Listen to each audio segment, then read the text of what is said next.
In today's episode, CEO didn't understand what my department did apparently. Sorry, no unemployment for you. But want me to follow company guidelines? You might lose more than you thought. So let's get started. CEO didn't understand what my department did apparently. Some backstory: I was a general troubleshooter for my company. My job involved a lot of traveling to different clients we support. My area of work is Ontario, Canada, where I am based out of, and some of the nearby states in the United States: New York, Massachusetts, Vermont, Pennsylvania. I did most of my traveling by car since my schedule can change quite quickly and flying can become very expensive. I had one colleague who is technically my subordinate, but we have a very good working relationship and would often handle calls independently of each other, only checking in by phone once a week and in person once a month when necessary. A little over a year ago, I get an email calling me to the head office in New York City for a meeting with the CEO and the board of directors regarding my job. I checked with my colleague and he got the same email. So we make our travel plans and meet in New York City the following week. We have dinner together the night before our meeting and can't figure out between us what the issue is about. It's rare to get summoned to head office and more rare for things to be so vague. When we go into the meeting the next day, we are informed that the company is dividing our department between the US and Canada, and that there would be a new person to deal with the US clients, and we were to restrict ourselves to Canada. Both my colleague and I were a little shocked at this, since neither of us has even heard this was being discussed. I asked who the new person for the US was, and we then learned that it was a new hire that the CEO had taken a special interest in. Trying to be of good spirit, I offered to train the new person. There are many realities of the job that are not in the job description. CEO accepted and then brought in the new hire. In walks a young lady who looks about 23 years old and wears an expression that she knows everything. She sits at the table and immediately makes it very clear that she wants nothing to do with us. CEO Bob, new hire Karen, my colleague Jim. Bob: welcome Karen, we have just informed OP and Jim about the change in structure, and they are willing to give you the support you need to get yourself started. Karen and Bob both look at me. Me: glad to have you aboard Karen. I think both Jim and I have a lot of experience to share with you, and we are happy to do so. Perhaps it would be better in a separate meeting so we don't take the board's time. Karen: thank you all. I have a lot of ideas about how I can streamline our department and new policies I can introduce that should save the company a lot of money and expenses. I'm very confused at this point. Karen is speaking as though she is my supervisor, and that is distinctly not what Bob spoke to us about. I can see some of the board members giving strange looks at this as well. Me: Bob, perhaps I misunderstood the new roles here. Would you please clarify? Bob: sure, Karen is the new head of your department and both you and Jim will answer directly to her. Board member: that isn't what we discussed or approved as a board. We weren't fully convinced of dividing the department, but this is completely against what we discussed. Karen: what did you discuss then? Board member: that your department would be divided between the US and Canada. OP and Jim would remain north of the border, and you would run the US. Karen: that's not what I was told, but I can work with that. As long as these two stay out of my way. Indicating me and Jim. Jim and I are both shocked and insulted to be spoken of in this manner. We are both very good at our jobs and before today have never seen this woman in our lives. Bob: that settles it, OP, effective immediately, you and Jim are to have nothing to do with Karen. Do not interfere with her work at all. You are both to restrict yourselves to working within Canada only. With that, he ended the meeting and left the room with Karen close behind him. Jim and I sat there stunned for a moment, and some of the board members came up to us to express their shock and sympathies about this. I had enough presence of mind to ask if we would get a written directive of this change and was assured we would. Sure enough, both Jim and I got emails with the new directive from Bob by the end of the day.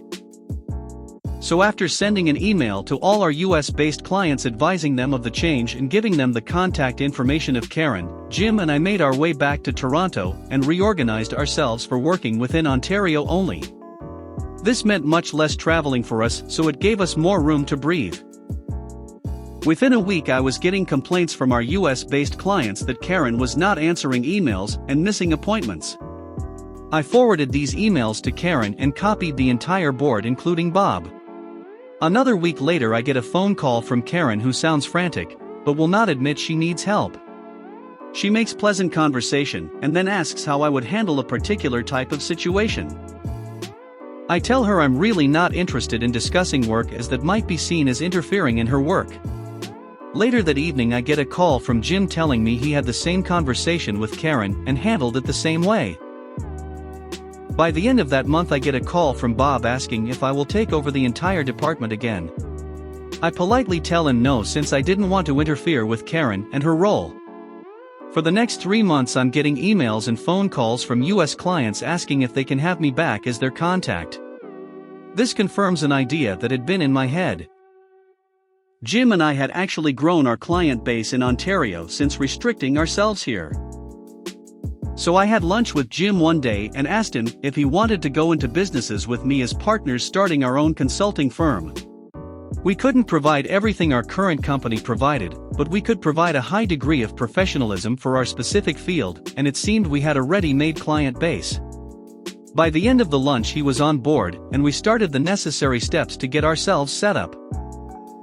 As soon as we were clear we both submitted our resignations with explanations of why. The next time clients contacted us we told them we no longer worked for the company. When they asked if we still worked in the field we told them we had established our own firm and what services we offered. A month later we had 60% of our US clients on board, and since the former company had no Canadian support at all, we had 80% of the Canadian clients. Within 2 months we had 80% of the US and 90% of the Canadian clients. In the year since the time our new company has grown enough that we have hired 7 new consultants. Jim and I find ourselves doing more office work than road work, and a lot of client courting. Our old company has had to stop offering the in-person troubleshooting, what our department did, and Bob was fired by the board. No idea what happened to Karen. Sorry, no unemployment for you. But so, in this story, it wasn't me doing the MC, but I was the intended beneficiary of it, so I guess this is my story. Back in the early 90s, I was working for a company that provided staffing for US government agencies. I was a system administrator at a large Department of Transportation facility. One day, I walked in, was told to see my supervisor, who very apologetically told me that Uncle Sam no longer wanted me working there, and, well, I was fired.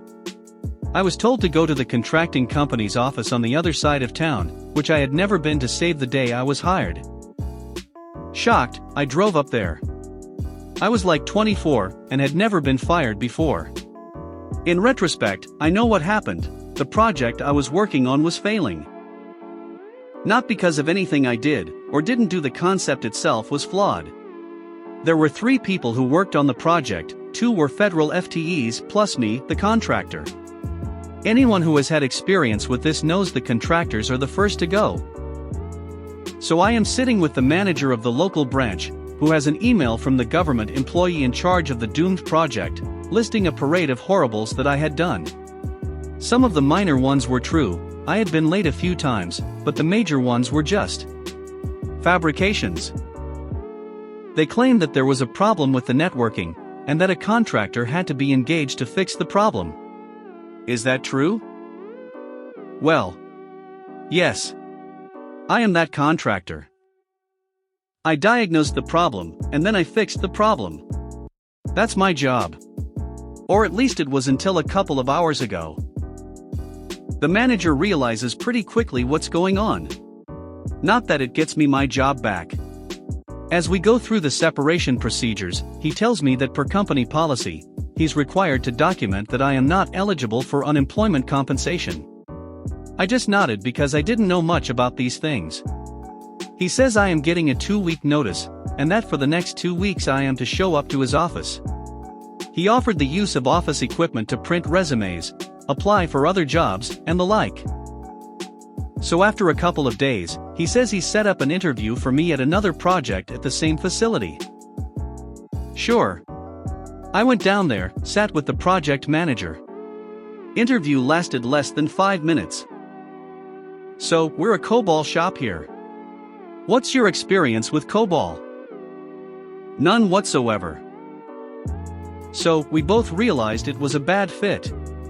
I went back to the office, confused as hell. The site manager knew I didn't have COBOL experience. Why did he send me there? I found out a few weeks later. I had applied for unemployment compensation anyway, upon the urging of friends who said that policy sounded really sketchy. I had an interview at the unemployment office, and they looked over the paperwork, noticed the form that said ineligible, and the lady explained that I could contest that. I said sure. She asked me if I've been applying for work. I said yes. She asked if I've had any interviews. I told her about the one I had. Her eyes widened, she smiled. If they interviewed you for another position, that means you were not terminated for cause. You were let go because of lack of work. That's a layoff. She then marks on the paper that I am eligible for unemployment compensation. I ask if I still need to contest their finding. No. They can contest my determination, but given that they actively tried to keep you employed after these events, it's not gonna fly. He did you a big favor by sending you on that interview. Want me to follow company guidelines? You might lose more than you thought. I'm on mobile and this story happened about 3 years ago, also not a native English speaker. I also hope this fits because it actually has a happy ending, lol. So I work for a railway company as a train manager, and during the checking of tickets we get a little gray zone as we call it to bend the rules a little bit as we see fit, mostly to avoid aggression, and to make sure we can live with ourselves afterwards. While checking 2 guys, they both had a ticket with reduction, but only one had a valid card that granted said reduction. In this case it was for low-income families. They have 50% off on public transport here. Those cards are strictly personal, and have to be renewed yearly. When I asked where the second guy's reduction card was, he said he forgot it at home. It's clearly stated on the ticket and the card that the ticket is only valid with the card. Now because he used his friend's card to get his ticket, I should immediately give him a fine. But because I am not a very strict person, and feel a little bit sorry for people with low incomes, I decide to disregard the wrongfully bought ticket and treat him as if he had no ticket, meaning I get to sell him one at a slightly higher cost because they should have one before getting on board. Now the guy that forgot his ticket was thankful because a fine would be more than 5 times the amount of the new ticket. However, his friend decided he didn't want to play by the rules and started insisting he'd get the fine, and that he would pay it later. They eventually started arguing, and I tried to intervene only to have the second guy insult me.